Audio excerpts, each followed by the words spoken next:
Hi, I'm Daniel, and I saw the new Pinocchio movie on Netflix. This is directed by a famous director whose name I won't even try to say, but it's part of the official title. It is the third Pinocchio movie this year, but that's the one I've been excited for since the trailers. It looked impressive and interesting take on the story through a new lens. The animation community seems to have already taken a liking to this movie, calling it a masterpiece. I'm not sure this video will be right for that, but this movie is definitely better than the live action remake. So, onto the review of this Pinocchio. Pinocchio's story has been told a lot of a wooden boy brought to life and getting into trouble through set pieces while his nose grows when he lies. That is what this looked like at first, and when I followed this story, it was weak. It felt like I was just following the story beats without much fun. The third act is very slow in places. The story was talked about in interviews to be like Frankenstein, where the town is hateful to his creation. I thought that would be an overarching element to the story, but it gets dropped. The movie originally focused on the discrimination he faced for being wooden, but that quickly goes away for the rest of the movie. Actually, to focus on a different type of discrimination. This movie takes place in fascist Italy during the war, so there's bombs and mines around. This could have been an interesting choice, but little seems to be done with it. The war elements aren't specific and wouldn't change us in any other war country. No, it's a different story, but what's the point of this taking place in a fascist country without really a message of fascism? This movie tries to be more than it actually is, even including Mussolini and giving the Shrek treatment of villains. The second act is structured like multiple third acts stapled together. He goes performing and that gets a conclusion. He goes to army training and that gets a conclusion. And then there's a whale for the finale. The 1940 movie also had multiple set pieces, but was paced naturally to show the character's growth. This has too much happening after one another with weird pacing that doesn't work. The opening doesn't give proper setup, and halfway through everything goes through multiple conflicts. The story is flawed, but something great is the immortality. Pinocchio dies a couple times, and is sent to this world that are the best part of this movie. I wish it was more like that.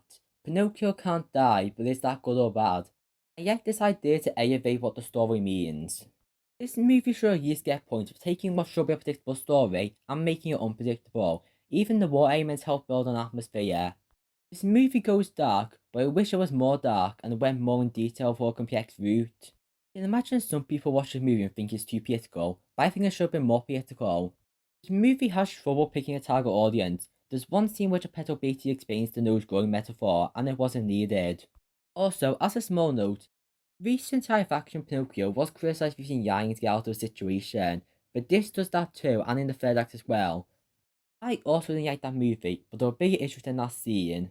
And I wonder if that same element will be criticised for this film as well. The songs are forgettable, they are fine when on but nothing more. This movie doesn't really want to be a musical and just feels in an additional aspect. Comedy also isn't that funny. Stop motion animation is something I'm often excited to see, except for Artman. This movie's animation is amazing. I really like the character designs for being partially Pinocchio-like, but also being stylistic. The colours stand out well, and the background show a small carved town to larger locations. Cinematography has lots of cool perspective shots, and this movie is beautiful to look at. I like the choice to make Pinocchio start off moving weirdly to show he is new to this world. This version of Pinocchio is portrayed well. The voice gets annoying, but I like hearing his views on life and the concept discussed. Geppetto is a mourning father who is split between wanting to parent Pinocchio and him not being his real son. His characters are good individually, but not very together. The story is devoted to their connection, but the start doesn't introduce them. Most of their scenes together being arguing. There needed to be bonding moments. The 1940 movie managed to give that impression. No, the story is about imperfect fathers and imperfect sons, but it couldn't better introduced, especially when we get 20 minutes where we don't even see Geppetto. Ending attempts an emotional impact, but I personally didn't feel anything from that. Things are done to be shocking and don't feel like good emotion. This time the cricket is Sebastian, and he is entertaining as a narrator and writer. But the problem is he doesn't do much to actually advance the story and it's just there as a side character. The rest of the characters are mostly secondary antagonists who are just there. The huskier guy is just the worst Honest John. The guy I've actually even did him better. He's not a fox and has a poor design. I prefer keeping Honest John and Stromboli separate characters. His character feels very bland. The movie also has an extra monkey character who gets a redemption arc. Overall, this movie is very disappointing. I see a creative and personal vision somewhere that got corrupted and rewritten by some poor pacing and writing that could have been a lot better. In conclusion, I give this movie 6.5 out of 10, and it depends recommendation. It was almost a 7, but I had too many problems with it. I have gave 3 movies the Pens rating in a row. I'm wondering if there's something I'm not saying. This movie is being praised, and I did want to like it, but was underwhelmed. I can imagine this video being controversial, but I'm used to unpopular opinions at this point.